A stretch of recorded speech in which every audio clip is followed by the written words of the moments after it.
Événements, radio et télévision Equinox.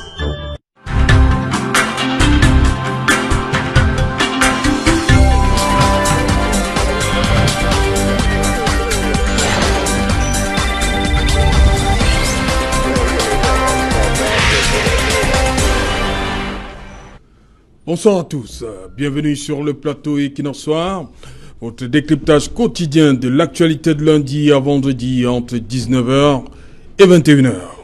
Emporté le 30 novembre 1989 par une crise cardiaque à Dakar, Amadou Ahidjo repose depuis lors au cimetière de Yoff, en terre sénégalaise. 30 ans déjà que le premier président de la République du Cameroun est donc décédé en terre étrangère. Ces restes, eux, sont condamnés également à l'exil.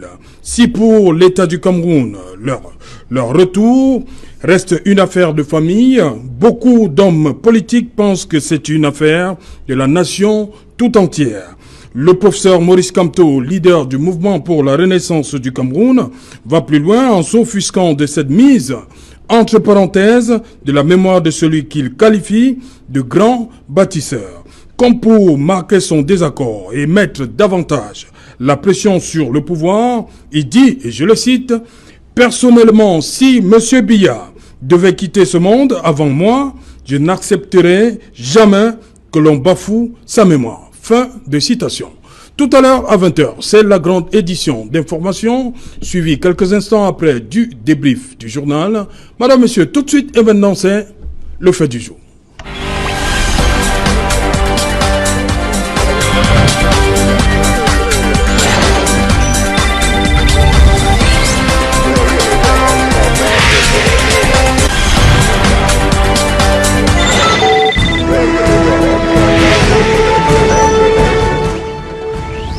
De l'histoire du Cameroun disparu, Amadou Ahidjo aux oubliettes. Madame, Monsieur, c'est une interrogation. Pour en parler, je suis en plateau ce soir avec Maître Roland Diou. Bonsoir, Maître.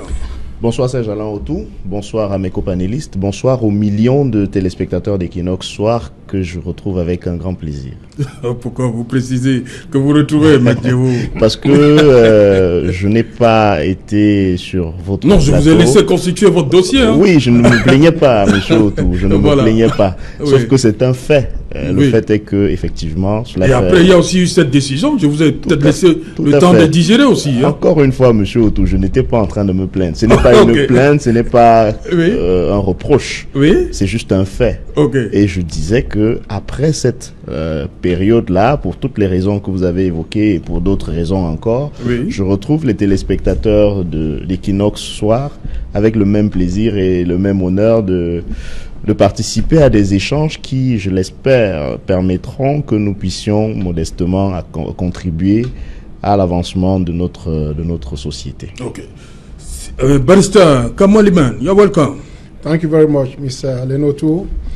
It's a pleasure being here once more, and it's always a pleasure to contribute in one way or the other to build up this country that we all cherish. I'm happy to be here. Okay, you're welcome. Bonsoir, Élie Tchema. Bonsoir Serge Alain. Bienvenue une fois de plus. Hein. Merci beaucoup. Vous êtes souvent là pour les catastrophes, mais je vous ai invité aujourd'hui en tant que membre de la société civile, surtout quelqu'un qui a connu le président Amadou Ahidjo aussi. C'est très gentil pour vous de m'avoir invité, Serge Autou, parce que c'est une grande partie de mon enfance que vous revisitez aujourd'hui et c'est avec un grand plaisir que je suis là. Okay. Je salue mes copanélistes et je tiens à remercier tous les téléspectateurs qui sont toujours devant la télé à partir de 19h pour nous écouter. Okay. Docteur Bernard Bougain, bonsoir. Bonsoir Serge Alain. Bienvenue. Merci. Voilà. Merci de m'avoir invité. Je salue les copanélistes et je salue vos innombrables téléspectateurs. Merci. Voilà. Docteur Bougain, je commence avec vous. Pourquoi aujourd'hui le peuple camerounais pense que le président Amadou Ahidjo est rangé aux oubliettes? Ça fait 30 ans, la semaine dernière, qu'il a disparu. Aucun signe de la part du deuxième président, aucun geste pour celui qui a été le premier président de la République du Cameroun. La première question que je pose, c'est celle de savoir s'il y a eu un sondage d'opinion pour pouvoir extrapoler et dire et parler du peuple camerounais. Qu'à cela ne tienne, nous observons bien que le phénomène est généralisé, c'est-à-dire que tous nos hommes, je dis bien tous nos hommes historiques sont aux oubliettes. Et en réalité, ce que nous récoltons aujourd'hui, c'est ce qui a été sémé depuis. C'est-à-dire qu'il faut remonter dans l'histoire pour comprendre un certain nombre de choses.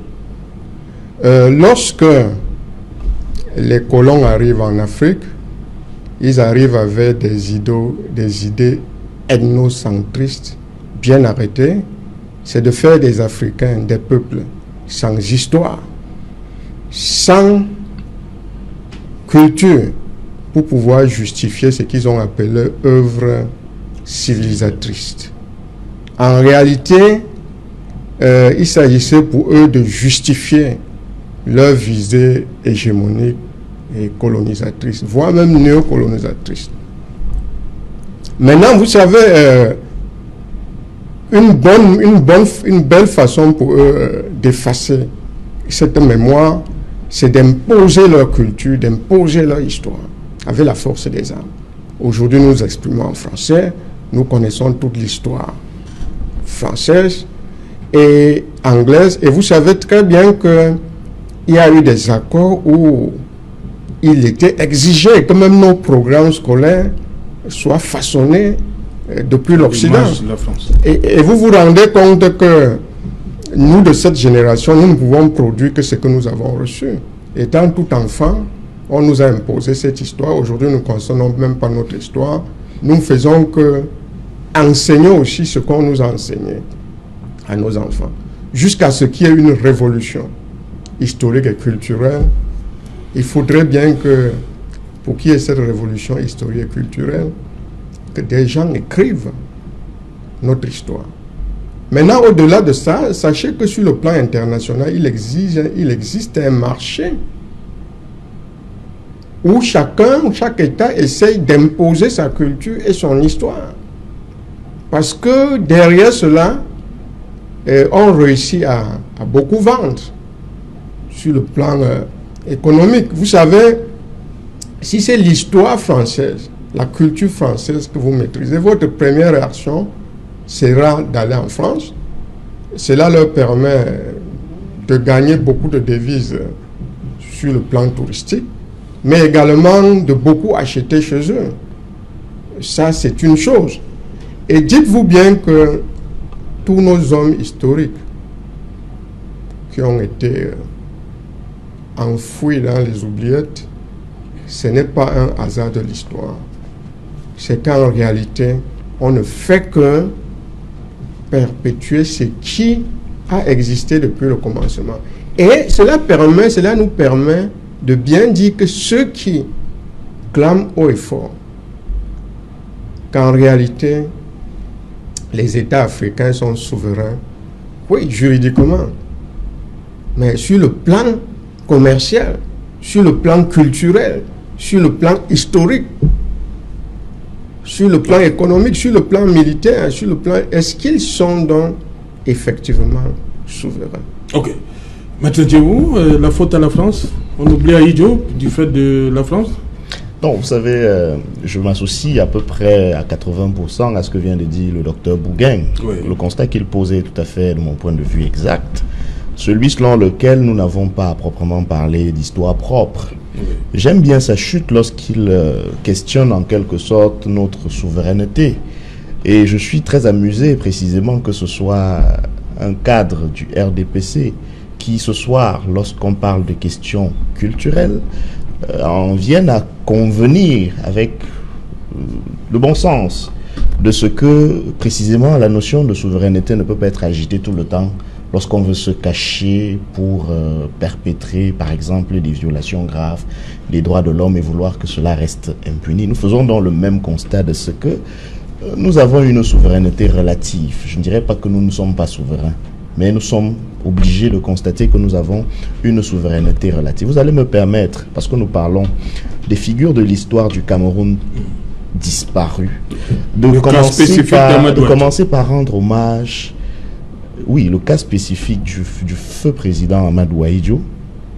Vous me permettrez de revenir d'abord sur les précurseurs, parce qu'il y a eu un avant Amadou Ahidjo.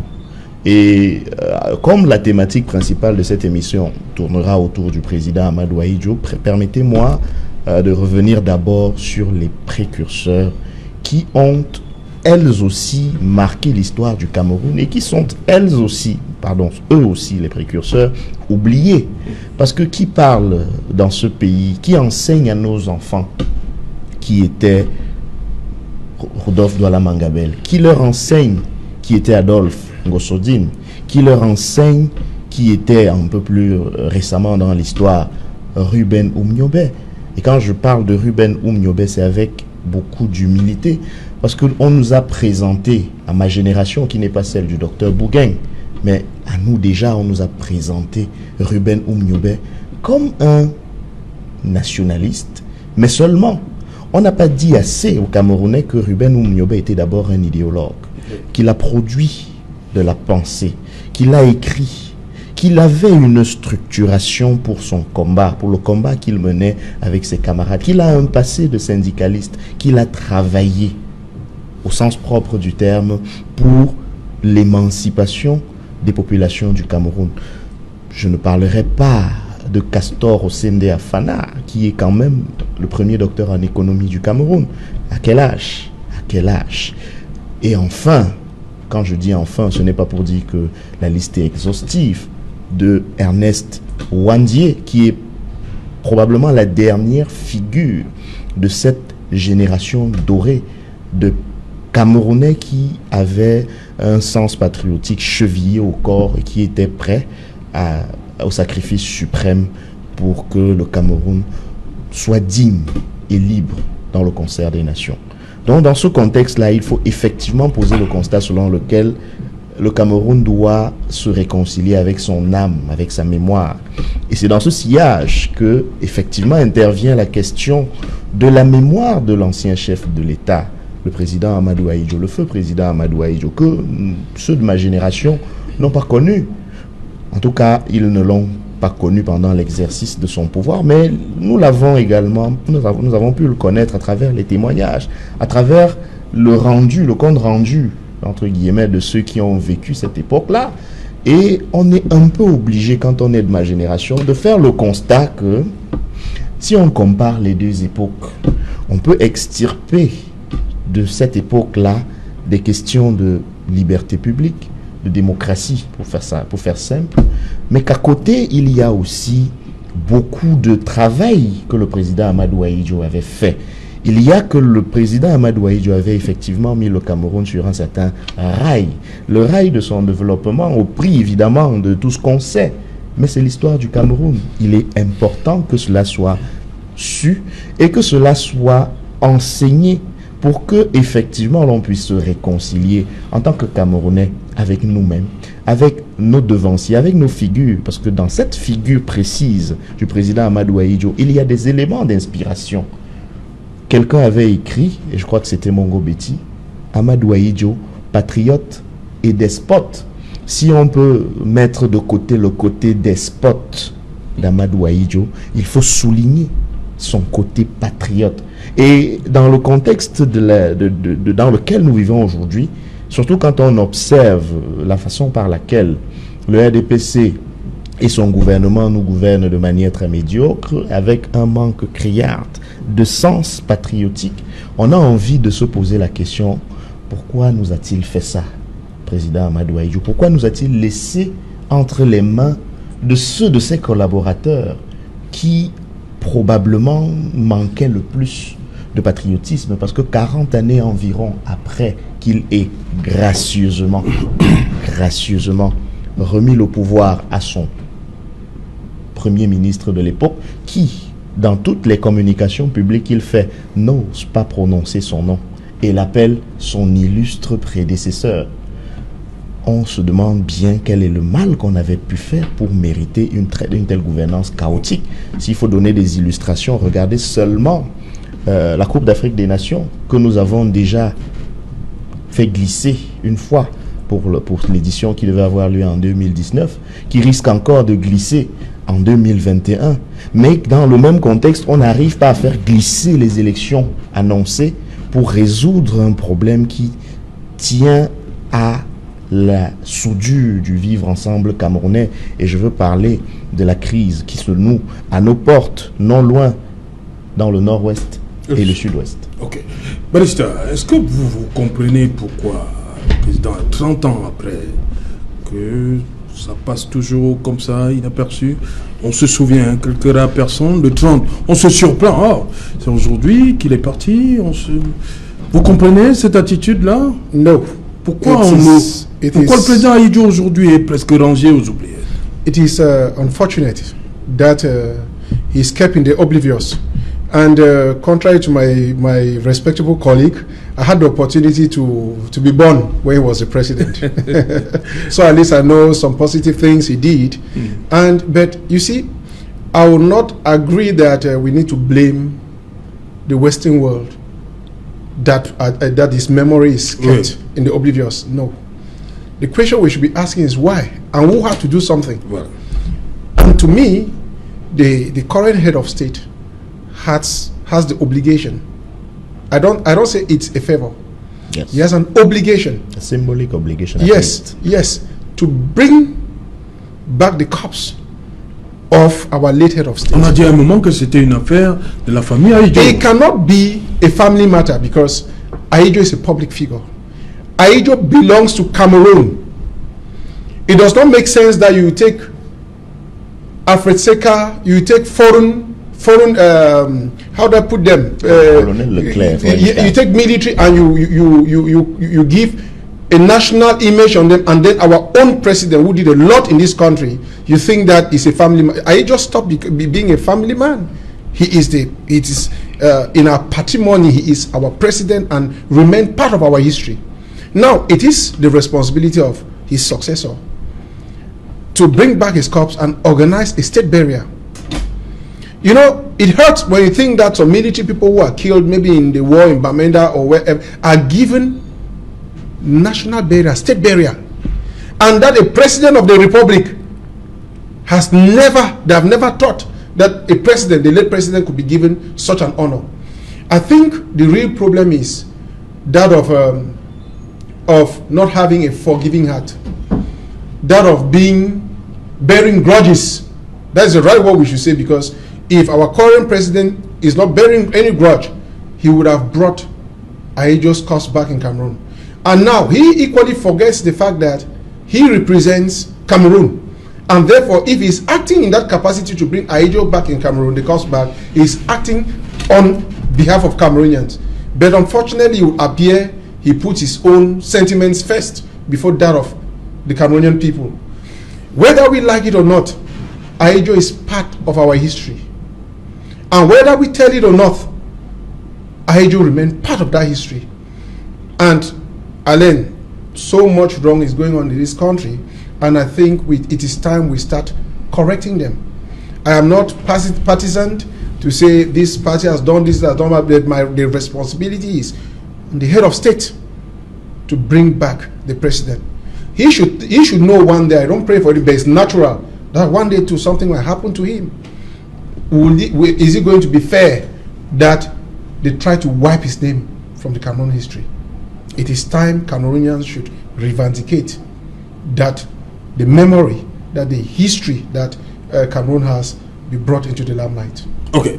Elichema, est-ce que c'est toujours la tentative de coup d'État août 83 au stade Amadou Ahidjo, le stade qui porte son nom, également avril 84, c'est tout ça qui continue de peser pour que le président Ahidjo subisse, on va le dire comme ça, ce sort? Serge Alain, moi je crois qu'il faut prendre votre question de manière historique. Oui. En 1957, lors des premières élections au Cameroun, l'État français, qui connaissait bien le potentiel du Cameroun, parce que je dois vous rappeler qu'à cette époque, le Cameroun était sous tutelle. Sauf qu'il y a un détail de l'histoire qu'on ne dit jamais aux Camerounais. où, dans ce qui avait été écrit, il avait été précisé que la France continue de gérer le Cameroun comme une partie intégrante de la France. Alors, ceux qui faisaient la politique à cette époque, c'était des jeunes qui avaient été formés à l'école de la France. Oui. Et c'était des jeunes autour de 22 à 30 ans. L'école de Joula, c'est ce que vous voulez dire. Bien sûr. De 22 à 30 ans. Et vous savez bien, lorsqu'on a cet âge-là, on est assez virulent, Oui. on est assez rancunier, on est assez fort. Et qu'est-ce qui s'est donc passé à cette époque? Les Français ont mis en place une logique ethnique dans la logique des votes.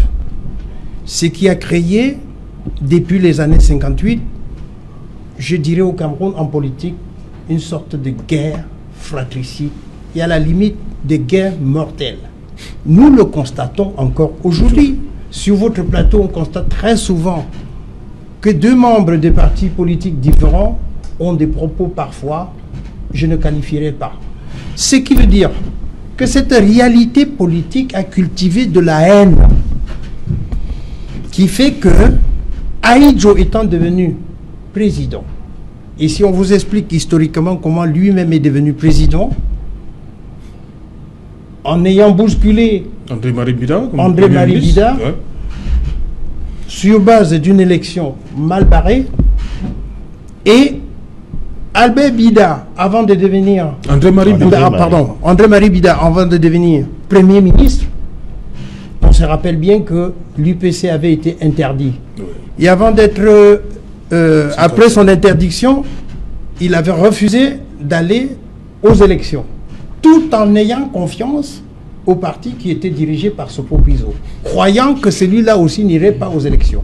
Mais il se fait que Sopo Piso va aux élections, Albert Bida a gagné, André-Marie Bida, excusez-moi, André-Marie Bida gagne les élections, il devient Premier ministre, Ahidjo son vice, et en 58, coup de tonnerre, Ramadier va créer entre tous ces partis une sorte de guerre qui va permettre à Ahidjo, qui était plus facile parce qu'à l'époque, Ahidjo, avant de devenir responsable ou membre de l'Assemblée, était radiotélégraphiste. Et par son poste, il a bénéficié de cela pour avoir suffisamment d'informations et devenir conseiller des Français. Il était donc plus disponible à accepter les conditions françaises et c'est de cette manière qu'il a été conduit au pouvoir le 13, je crois, en février 1958. Et à partir du moment où il prend le pouvoir, vous vous rendez bien compte, le 13 septembre de cette même année, je crois, Oumniobé est tué. Ahidjo signera en novembre 59 les fameuses conditions avec les Français que vous connaissez tous. Dès lors, Ahidjo devient président le 1er janvier sans être élu et les élections ne seront faites qu'après.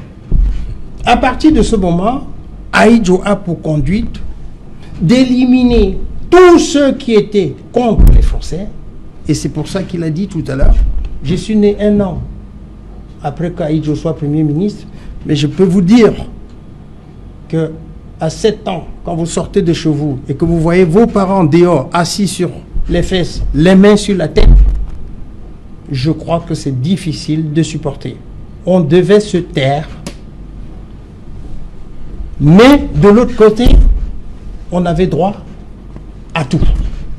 Parce que pendant le règne de Ahidjo, je peux dire, ça, il a été un despote.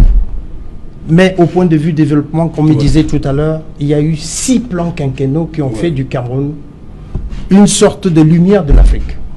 Maintenant, par rapport à votre question, quand vous le dites, vous voyez bien que Ahidjo n'a jamais pu ressortir nos héros du passé pour les mettre en exergue. Oui.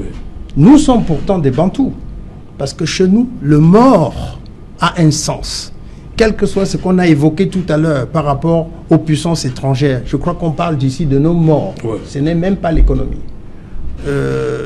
je sors d'un coin aujourd'hui où les funérailles restent encore valables. C'est-à-dire que nos morts ont une valeur. Et chez les Bantous, je crois que c'est tout à fait la même chose. Ahidjo n'ayant pas fait ce qu'il fallait pour garder en mémoire nos héros du passé, en 82, j'étais encore étudiant à l'université et je peux vous dire que le jour où il décide de démissionner, c'était en même temps la joie et en même temps les larmes. La joie parce qu'on avait devant nous un jeune président, beau. L'espoir. Et tout l'espoir qu'on avait. La peur parce que on ne pensait pas que c'était la vérité. On croyait à un canular. Et le lendemain, on devait repartir. Il s'est passé donc, entre 82 et 86, pas mal de choses. Ça a créé pas mal d'autres morts. Et votre question, est-ce que c'est cela qui justifie le fait que la dépouille de Ahidjo reste à l'extérieur? Non. Non. Ahidjo, c'est le patrimoine du Cap. Autant que Paul Biya, c'est le patrimoine du Cap. Par conséquent, le fait qu'il soit resté dehors, pour moi, reste encore cette guerre politique qui a été cultivée par la France. Et j'ai bien peur. Et j'ai bien écouté le professeur Kamto hier qui a évoqué des choses très précises. J'ai bien peur que même à l'allure où nous allons, si nous ne calmons pas nos pulsions politiques pour les ramener en une sorte de raison et de changement de gouvernance, j'ai bien peur que notre avenir ne soit voué à ce qui se passe aujourd'hui. Ok. Docteur Bouquet, pourquoi selon vous, le président Ahidjo est encore à Dakar? Permettez-moi, Serge Alain, de dire que, à écouter les autres, Oui. j'ai eu de la peine à comprendre quel était exactement le sujet parce que Non, il est clair. ils sont allés dans tous les sens. C'est-à-dire que non seulement j'ai cru entendre que le président Biya n'était pas un patriote, que le président Biya est rancunier, que Ahidjo a apporté telle chose que le président Biya n'a pas apporté. Mais avant de répondre à votre question, je voudrais dire qu'il est assez difficile sur le plan des sciences sociales de pouvoir faire une comparaison quand les environnements sont différents. Oui, c'est vrai. Parce qu'il faut que les gens soient placés dans les mêmes conditions et pour qu'on puisse vraiment comparer leurs différents actes. Mais vous pouvez convenir avec moi que si nous parlons ici librement, si aujourd'hui il y a plusieurs partis politiques, c'est que le président Paul Biya a accordé toutes les libertés publiques possibles à tous les Camerounais.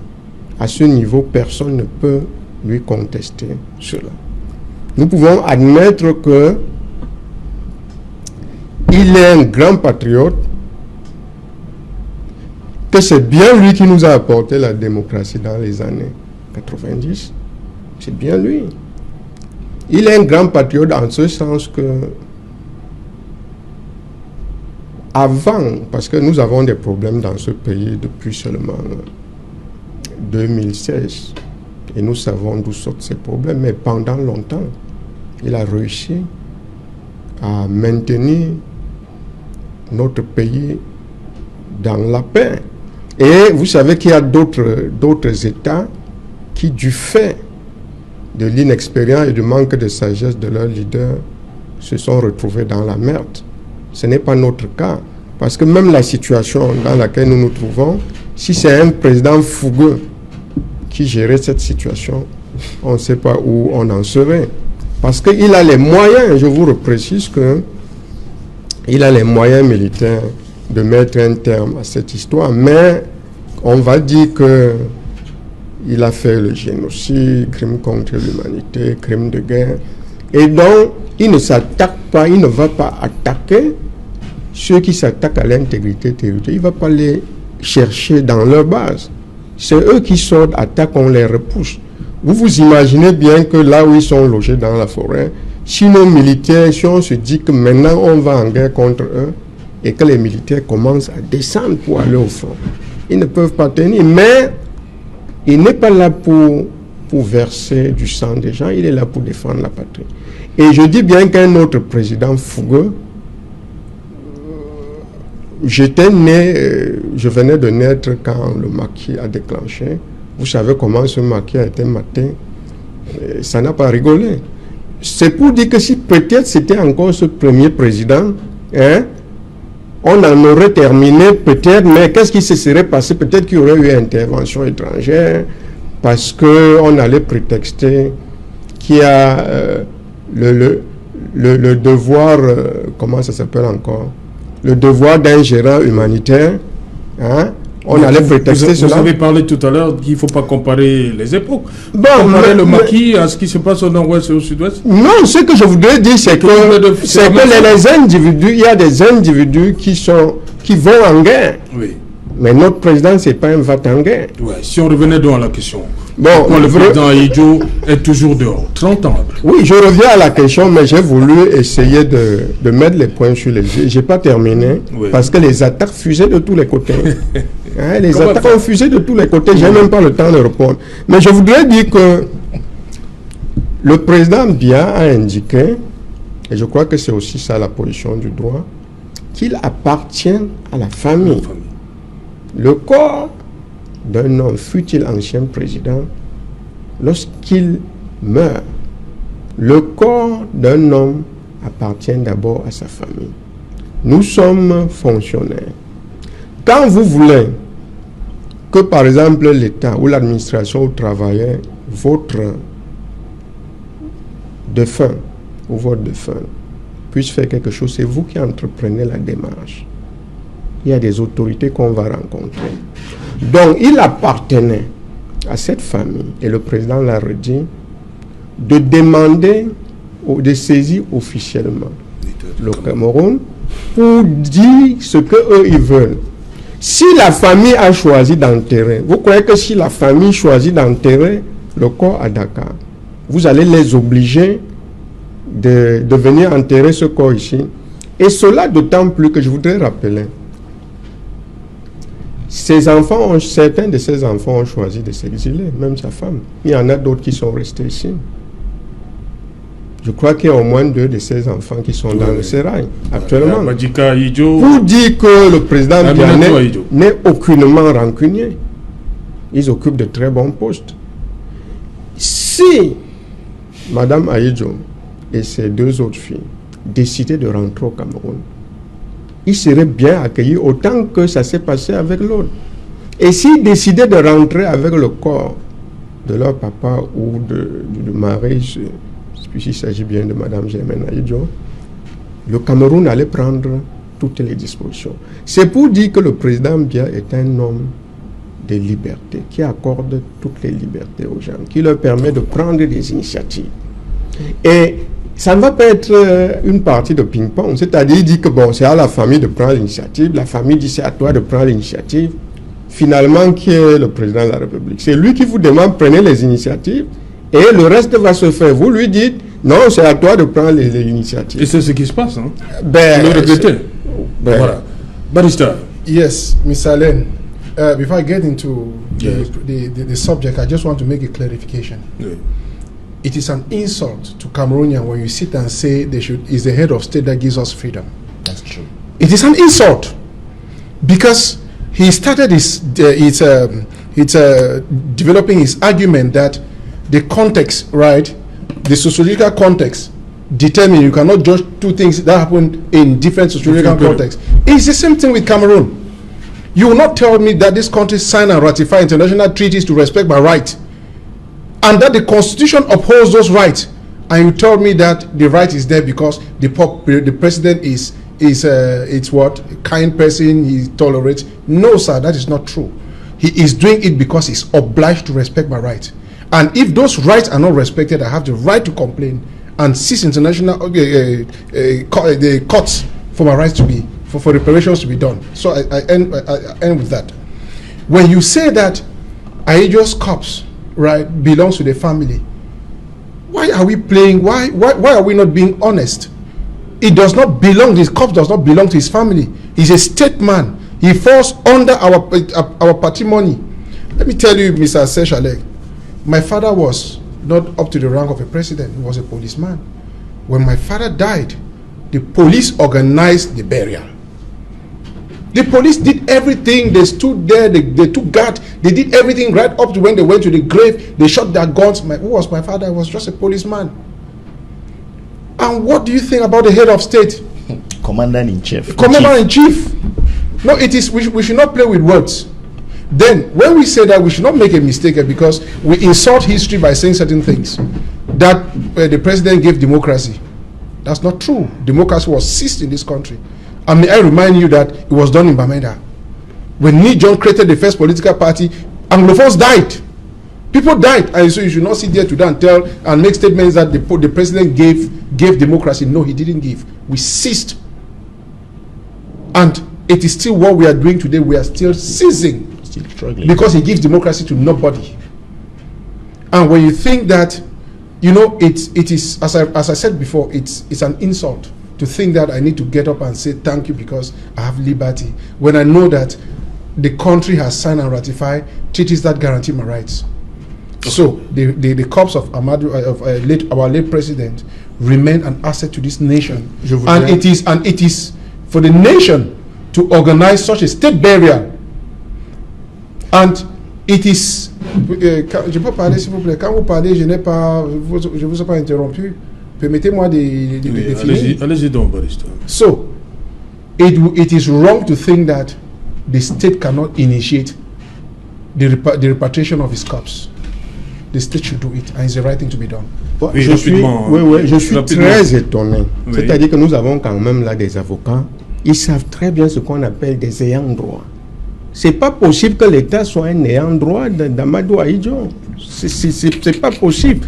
Écoutez, même quand votre père était dans la police, moi je suis fonctionnaire. Ce sont les ayants droit qui initient, qui vont vers l'employeur.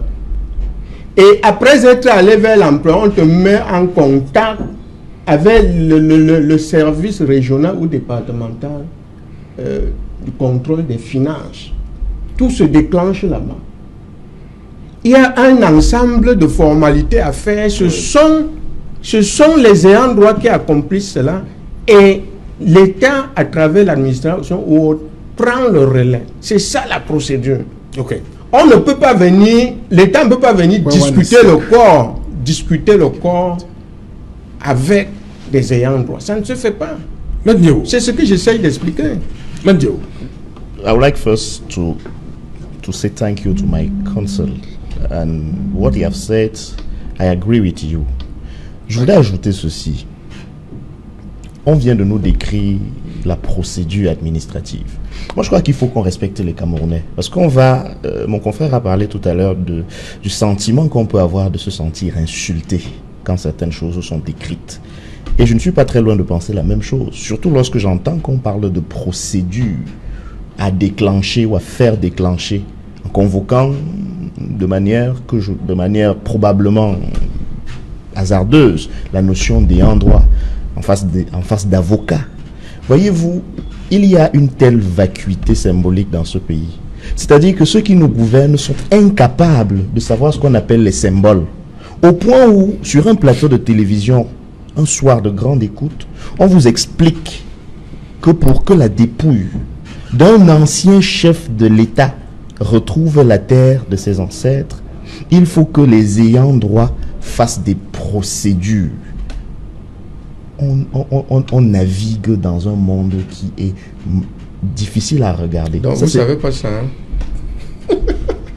Et c'est moi qui vous l'apprends. Hein? Vous êtes un procédurier, non? Vous ne savez pas qu'à toutes les étapes de la vie, il faut faire des procédures? Procédures administratives, procédures judiciaires, etc.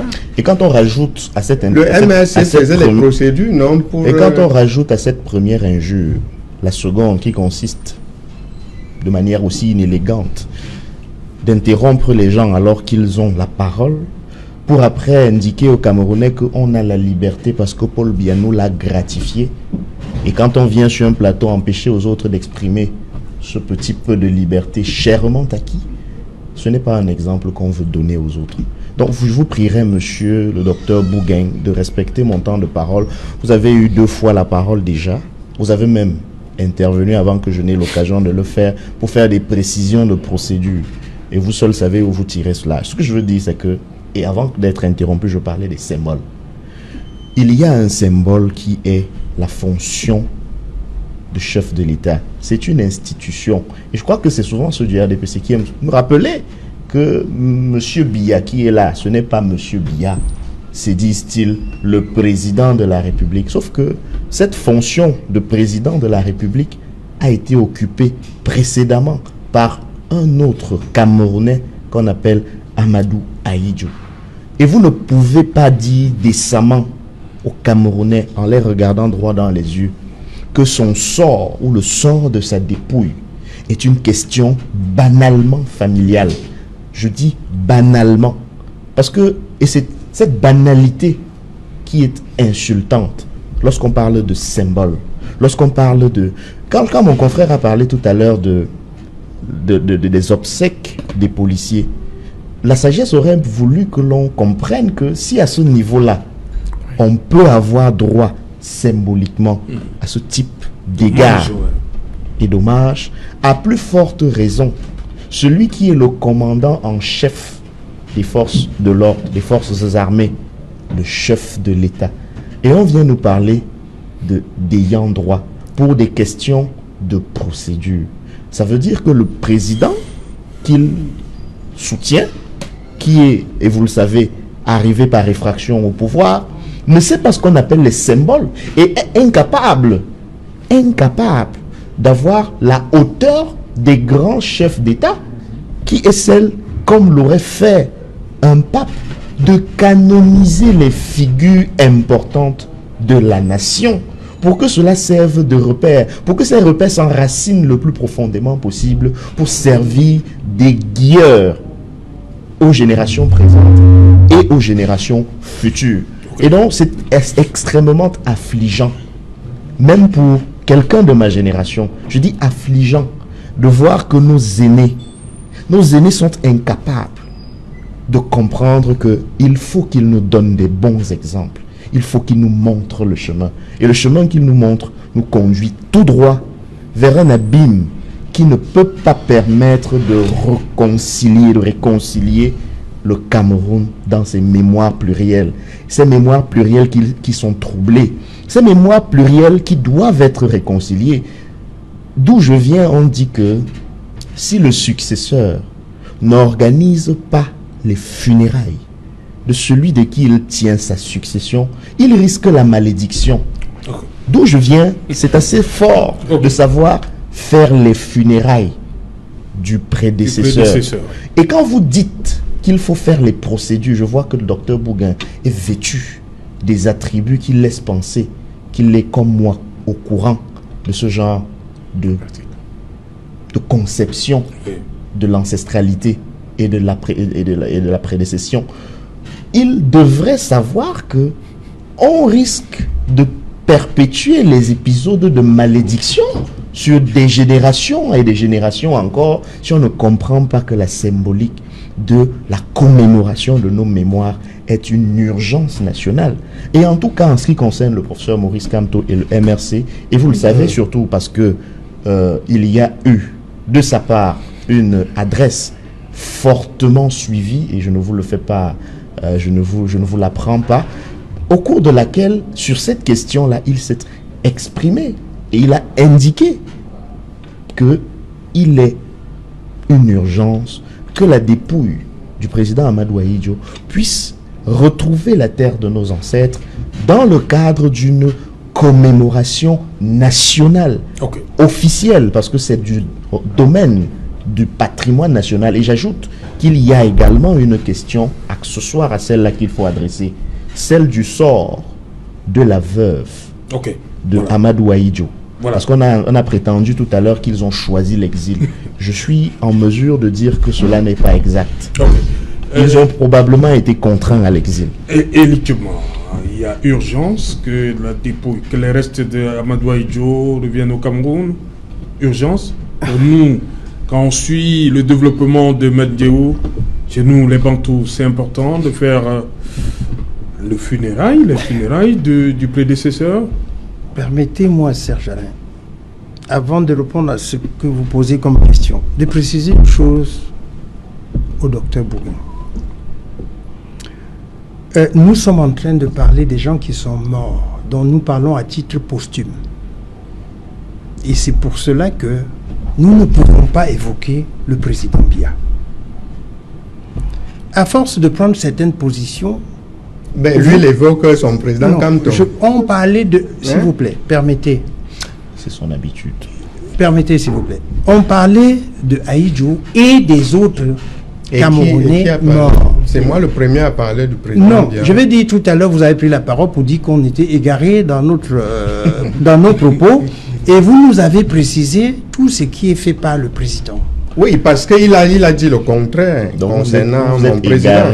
Il disait le contraire. Si vous permettez. Il a dit le président Biya n'a pas fait ceci. Non. Le problème. Écoutez.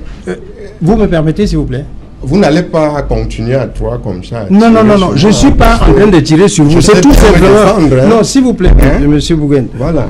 Je crois que ici, sur ce plateau, parce que vous et moi, nous avons l'âge de l'exemplarité par rapport à certains propos qu'on puisse tenir en raison de l'histoire que nous avons vécue. Je voudrais tout simplement préciser que je ne peux pas parler du président Paul Biya à titre posthume aujourd'hui, non.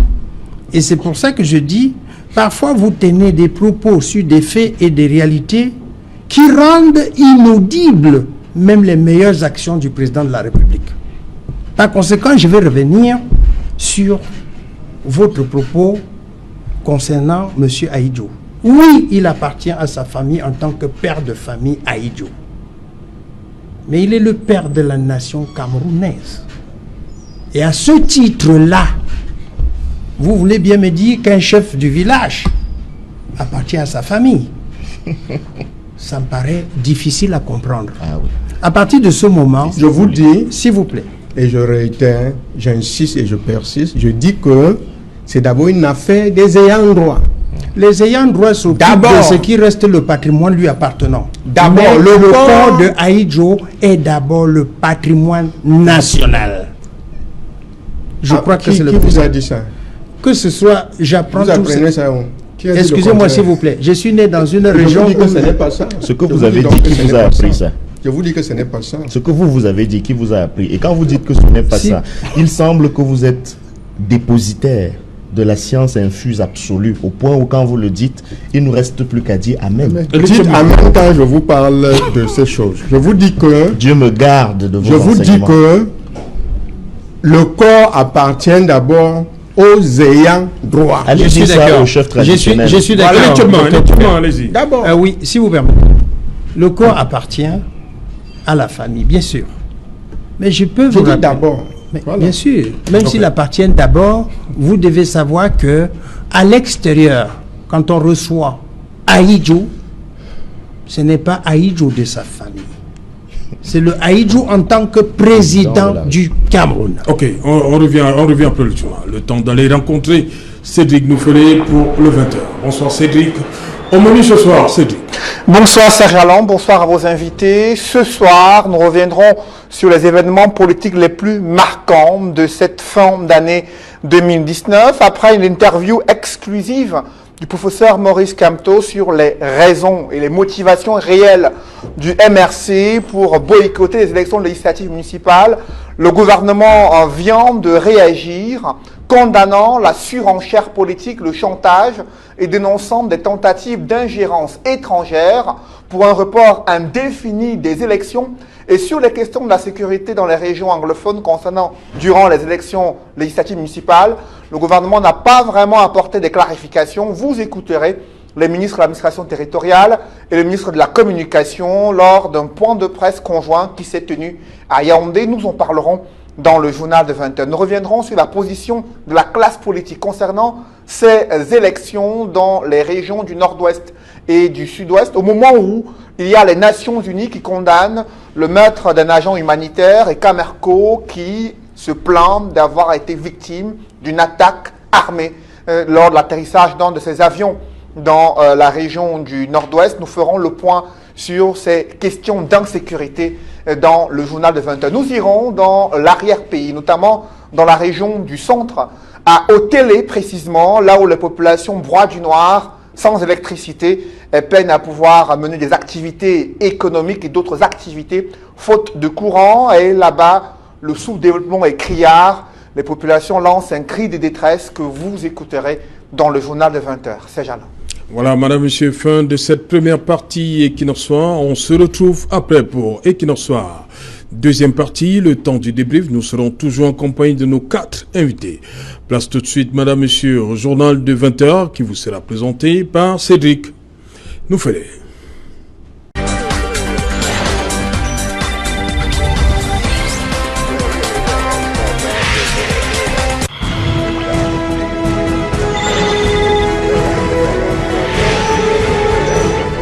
Retour sur le plateau Equinox Soir, toujours en compagnie de Maître Roland Diou, barista Nkama Limen, Docteur Bernard Bouguin et Elie Tchobma. Elie Tchobma, non, je préfère pas, c'est très politique. On a suivi 2 ministres de la République, René Emmanuel Sadi de la communication et Paul Atangandji de l'administration territoriale. Ils disent, entre autres, que les partis politiques ne doivent pas contraindre leurs candidats, les empêcher d'aller à ce double scrutin de février. Alors, le droit est une modalité qui peut être positive comme elle peut être négative. Si on a le droit de voter, on peut aussi avoir le droit de ne pas voter. Si on a le droit de se porter candidat, on a également le droit de ne pas être candidat. Si on ne peut pas forcer les gens à se mettre en marche des institutions, le gouvernement veut forcer ceux-ci à être coûte que coûte dans les institutions, alors même que les conditions de l'expression du suffrage ne sont pas réunies. Et je voudrais partager avec vous, monsieur Serge Alain Autou, une image qui me vient lorsque on parlait de la préparation de la CAN 2019. On a vu un ballet qui ressemble à ce qu'on a présenté là, de ministres camerounais qui signaient mordicus que le Cameroun sera prêt le jour dit, et que quand le président de la République dit des choses, ce n'est pas des vœux qu'il émet, hein, c'est des ordres, et que ces ordres seront exécutés. J'aimerais bien voir comment se comporteront ces ministres de la République si jamais une décision de report finit par être prise, parce que, voyez-vous, ils ont quand même eu la sagesse d'indiquer qu'ils s'en remettaient à leur patron pour ce qui est de cette éventualité-là ou pas. Donc, je crois qu'ils vont un peu vite en besoin, mais en tout état de cause, et je crois que nous l'avons déjà assez dit au MRC, on est assez surpris, nous autres, de voir que le fait que nous nous soyons déclarés non partants gêne plus les adversaires que nos propres militants, que nos propres camarades, alors qu'on serait attendu à ce que ce soit nous qui prenions d'assaut les dirigeants de notre parti pour leur demander de nous expliquer, et peut-être même bruyamment, pourquoi est-ce qu'ils nous auraient empêchés de participer aussi. Parce que ce que j'ai entendu dire là, c'est que il faut que nous aussi puissions participer à ce qui est dans leur esprit. Et je paraphrase l'humoriste Devke Moktoy, qui, je dois le dire, avait vu beaucoup de choses avant l'heure. Le libéralisme alimentaire. Parce que voyez-vous, à quoi servirait d'avoir quelques postes déterminés par la bonne volonté du régime en place? Parce que quand j'ai entendu le docteur Bouguin tout à l'heure, si dans leur esprit, la liberté, la démocratie, c'est des dons de M. Biya, je suppose qu'il est logique que l'on considère qu'aller à une élection et avoir un siège, c'est également une magnanimité. Alors si par magnanimité, on veut coûte que coûte que le MRC ait aussi des gens dans la machine, je leur suggère une solution qu'ils ont essayé avec d'autres partis. Créez votre part de MRC et investissez ces candidats à toutes les échéances que vous voulez. Et puis, on appréciera, on verra sur le terrain ce qu'il en sera. Donc, ce que je dois dire, c'est que nous avons, et c'est la diversion que le gouvernement lui-même a voulu créer, c'est de dire que on botte en touche toutes les raisons fondées, valables, qui peuvent justifier qu'on n'aille pas aux élections dans un contexte comme celui du Cameroun. On ne vous a pas répondu sur la question de la crise qui sévit au nord-ouest et au sud-ouest, et son bilan qu'on ne rappelle plus, qui est lourd et affligeant.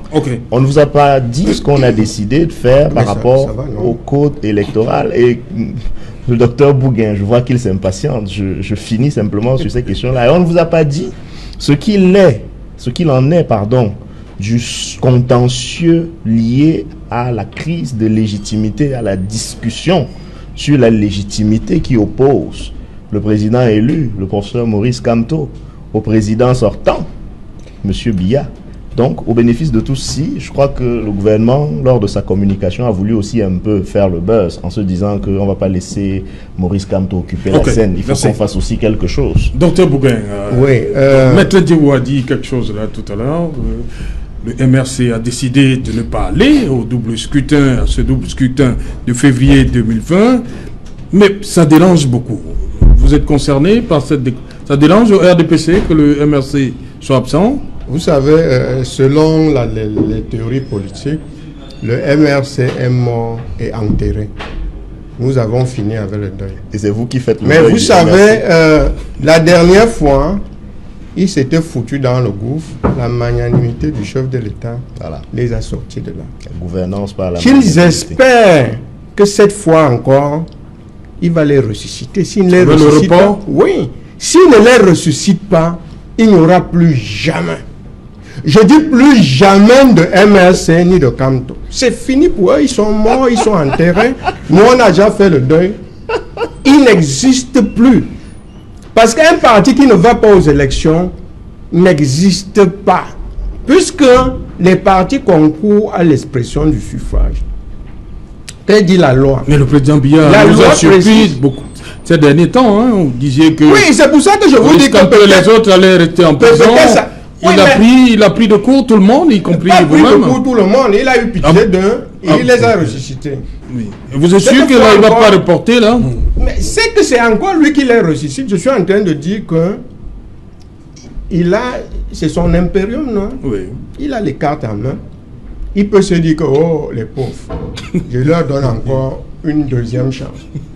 Parce qu'ils sont finis. Et ils sont finis, ils sont enterrés. Vous imaginez que, à quel titre il est même là? Il n'existe plus. Vous parlez de MRC. Quel MRC? Il ne devrait pas être là avec nous. Parce que le MRC n'a plus droit au chapitre. Ils doivent aller s'asseoir à la maison, se taire, rester tranquille. C'est le choix qu'ils ont eu à faire. C'est pour ça que moi je disais tout à l'heure, vraiment, j'ai beaucoup pitié ils font contre mauvaise fortune bon cœur. Même quand on entend Maître Ndié vous parler, qu'est-ce que vous voulez qu'il fasse? Il faut au moins qu'il ait la bouche, comme on dit au quartier, qu'il sort le museau, parce qu'il n'a plus d'autres choses à faire. Vous comprenez bien que les gens choisissent de se foutre tout seul le doigt dans l'œil.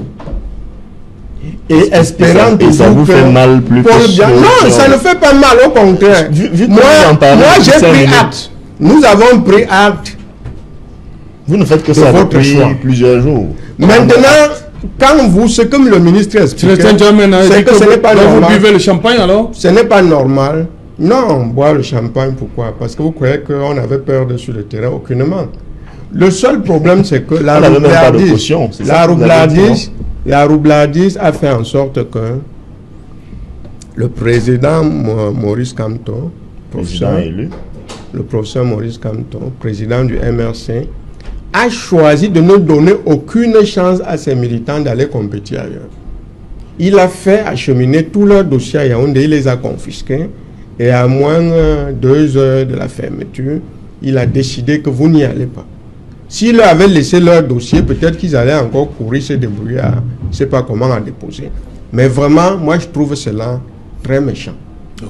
Parce que vous imaginez quelqu'un qui va attendre, il s'est battu, il va attendre, 5 ans. Mais c'est donc jamais le président Paul Biya, qui est un homme de cœur. Peut-être qu'il va encore vous ressusciter. Okay.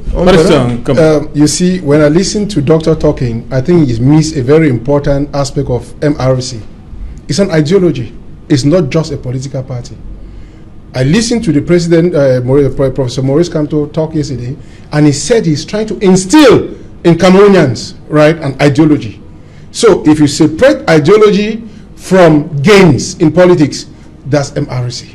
And that's the way we perceive MRC. Some of us voted MRC not because we are die-hard supporters, but because we think that the ideology is what we want. Then, people should not make a mistake. Maurice Kamto and my eminent colleagues like Sanjero, they have positions already. They have positions already. He's a lawyer. Maurice Kamto is a lawyer, and most die-hard MRC members are people who have job. Contrary to CPDM militants that they are seeking for the job, and that job is a political job. That's true.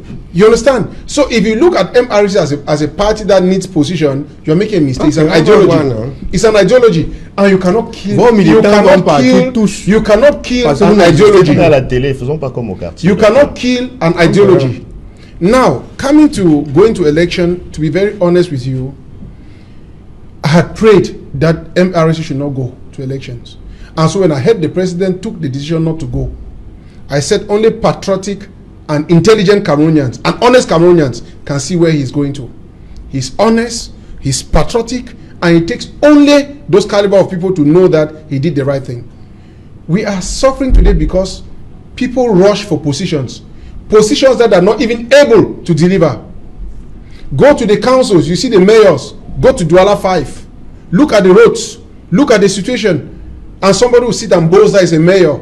Please, you people should stop scrambling for positions and make Cameroonians start looking at life differently. Non, là-bas, on renvoie le truc. On dit que c'est le délégué du gouvernement qui doit s'occuper de ça.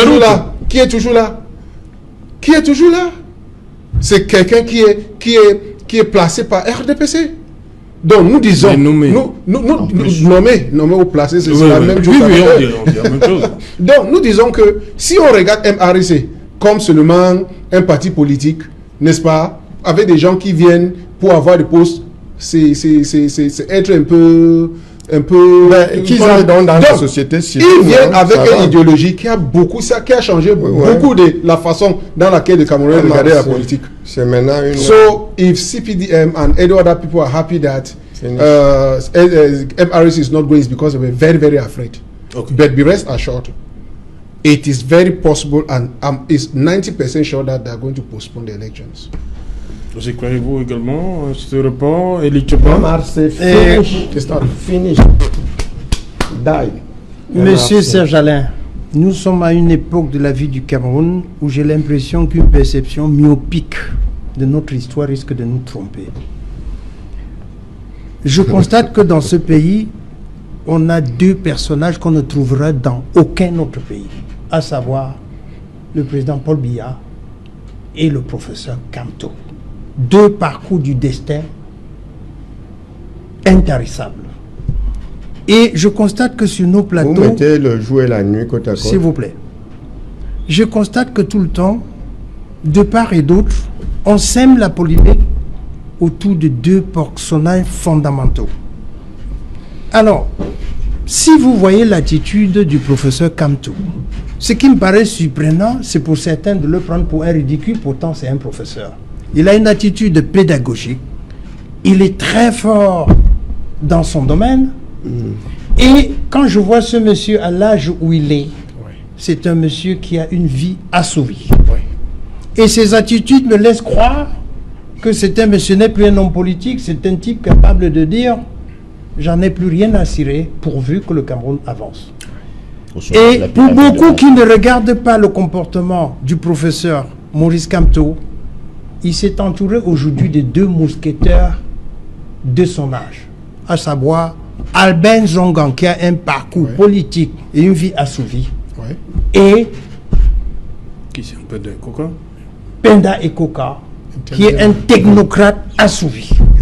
Ça veut donc dire que lorsque vous avez trois personnages comme ceux-là, à la fin de leur carrière, qui ont suffisamment vécu, ils sont prêts à tout perdre pour l'honneur de leur fin de vie. De l'autre côté, on a un président qui a fait 50 ans de pouvoir. De haute administration. De haute administration. Et ça ne se trouve pas partout. C'est pas donné. Pourtant, il dispose d'un parti capable de tout faire à sa guise. Mais ces derniers temps, ce que j'ai bien constaté, et vous vous souvenez ici, lorsqu'il est venu parler du dialogue sur les antennes de la télévision, à son âge, 86 ans, c'est un patriarche. Et lorsque le président Biya parle, à cet âge-là, tout est dit en parabole.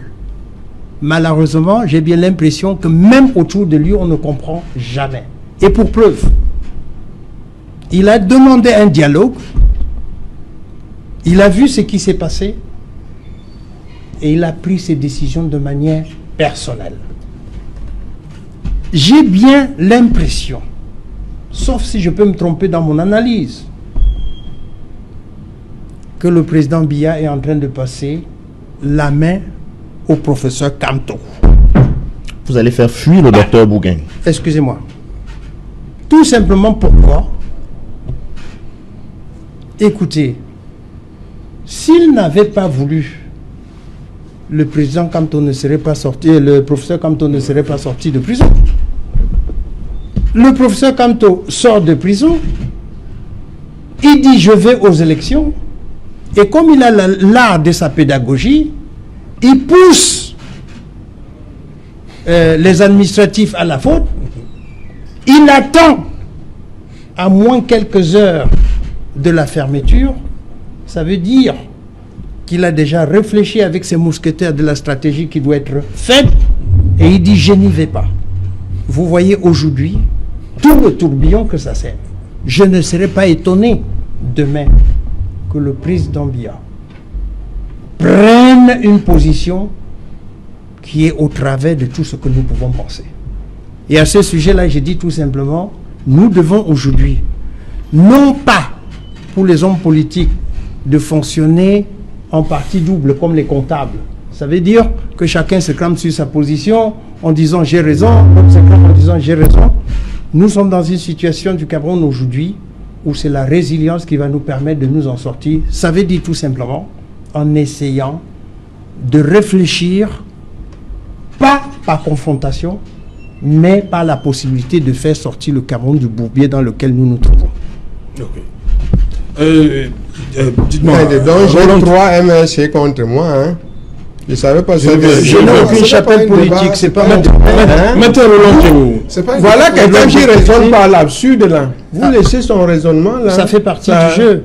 Hein? Il a dit que, faut être capable de raisonner. Bon, je prends dans votre avis rapidement. Il dit que le président Biya est en train de, selon lui, hein, passer le témoin au professeur Kamto. Mais vraiment. Ça, c'est un sacrilège, voilà. mon cher ami. Je m'excuse. C'est un sacrilège. Vous m'en excusez. C'est possible. Mais vous sortez de quelle planète là? Vous prenez vos rêves les plus fous pour la réalité. J'ai dit que c'est possible d'analyser. Ce n'est pas possible. C'est-à-dire que si vous émettez même 1000 hypothèses, aucune de ces hypothèses ne tiendra sauf sur qu'avant votre... le dialogue, non, devait être condamné à vie dans tous les cas. Vous savez, j'ai dit tout à l'heure que le président de la République, de par sa magnanimité, peut le ressusciter encore. Ah, donc vous êtes d'accord avec moi? Mais pas lui passer le pouvoir. Est-ce qu'on passe le pouvoir? Est-ce que le président Paul Biya a déjà dit qu'il ne s'agissait pas d'un royaume, le Cameroun? Est-ce que le ressuscité ne serait pas potentiellement donner le chemin? Le pouvoir s'obtient par les unes. Et si le professeur Kamto veut avoir une seule chance d'arriver au pouvoir un jour, il faut qu'il vienne dans le RDPC. Parce que c'est le RDPC seul qui est implanté dans toute la République. C'est le RDPC seul qui fabrique les élus. Vous comprenez? C'est le RDPC qui arrive à monter les dossiers. Vous voyez qu'ils n'ont même pas été capables de monter le dossier, vous dites qu'il va être président. Cher docteur, toute durée peut perturber les choses. Il n'arrive même pas à monter les dossiers de candidature. Vous dites qu'il sera... il se plaint. Il se sera candidat. Des actions de certains et qui va gagner les élections. Non, je ne sais pas. Vous croyez que le président Paul Biya va l'appeler et lui dit, tiens, voilà le...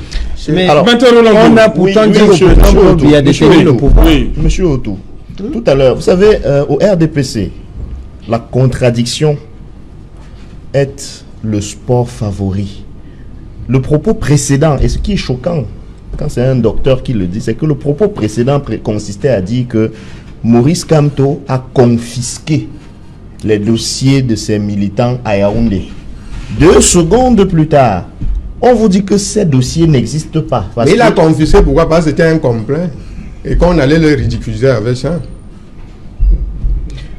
2 secondes plus tard, on vous dit que les militants du MRC n'ont pas réussi à constituer les dossiers. Voilà. Et le ministre, dans sa communication tout à l'heure, a prétendu que les exactions dont tous les partis, et là ce n'est pas seulement le MRC qui a été victime de ces exactions, se sont probablement passés au Mali. Vous voyez, on a un pays où on nie tout, même les évidences. On risque de vous dire, monsieur Otou, que votre nez n'est pas au milieu de votre figure. Et si vous n'acceptez pas que celui qui vous dit ça est dans le vrai, on va vous traiter d'avoir un agenda caché et d'être probablement en train d'avoir une manœuvre insurrectionnelle. Voilà, je vous ai dit, je vous ai dit que ce que vous venez de faire là, vous allez faire fuir le docteur Bougain de ce plateau. Et vous voyez les effets de ce que vous venez de dire. À l'idée comment peut-il dire ça? Et vous voyez, vous me donnez la preuve. Dans une démocratie, vous dites que vous continuez de me donner la preuve de ce que Maurice Kamto a sur certains du RDPC. Le même effet que peut avoir... La même disposition dit aujourd'hui qu'en cas de démission, c'est le président du Sénat qui conduit d'abord. Ce que je veux terminer en disant, c'est que... Les choses ont changé. En cette année, le MRC a existé. Et on n'avait pas vos élus que vous voulez nous forcer à avoir là. On avait, comme vous aimiez le dire... Si vous ne voulez pas les élus, entrer dans la société civile comme simple association. Merci, merci. Bonsoir Sylvestre Hippolyte Zangao. Bonsoir Serge Alain. Voilà, dans un instant, 100% foot avec Sylvestre Hippolyte Zangao. Au menu, Sylvestre.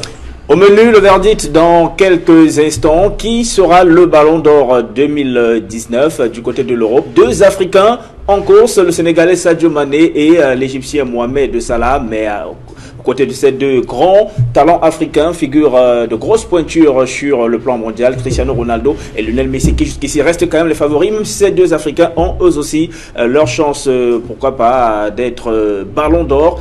Des années après Georges Weah, qui jusqu'ici est le seul Africain à avoir remporté cette distinction. Nous parlerons bien évidemment aussi des équipes nationales de football du Cameroun, de l'équipe nationale de football du Cameroun qui prépare la CAN 2021. Et parlant justement de cette CAN 2021, que se passe-t-il avec le stade Paul Biya d'Olembe, qui est jusqu'ici celui-là qui devra abriter la cérémonie d'ouverture et la finale de cette compétition. Groupe Pitini, jusque-là maître d'œuvre de ce chantier, s'est vu mettre à la touche par le maître d'ouvrage qui est le ministère des Sports et de l'Éducation physique. Que se passe-t-il? Les 2 parties se rejettent la responsabilité. On en parle au cœur de cette édition de 100% foot. Les championnats professionnels, l'Union de Douala et Coton-Sort de Garoua humiliés le week-end lors de la 10e journée de ces championnats. Et pour en parler justement, l'un de nos invités en plateau ce soir lui-même, ancien joueur de l'Union sportive de Douala et quart de finaliste de la Coupe du Monde en 1990. On l'appelle Titia, d'autres l'appellent Rep. Il s'agit de Bonaventure Djonkep. Bonaventure Djonkep. Merci, merci Sylvestre Hippolyte Zangao pour 100% football. On veut bien savoir ce qui se passe du côté du stade Paul Biya au Lembe. Sylvestre Hippolyte Zangao. Voilà, merci. Nous sommes arrivés au terme de cette édition. Je crois vous avez encore beaucoup de choses à dire. Merci Elitchama d'être venu. Merci Maître Ndjeou. Merci. Merci Barista Kamwa for coming. Thank you for coming. It's a pleasure. Merci, Dr. Bougain. Merci beaucoup. Voilà, madame, messieurs, nous sommes arrivés au terme de cette édition. Bonsoir, Olembe.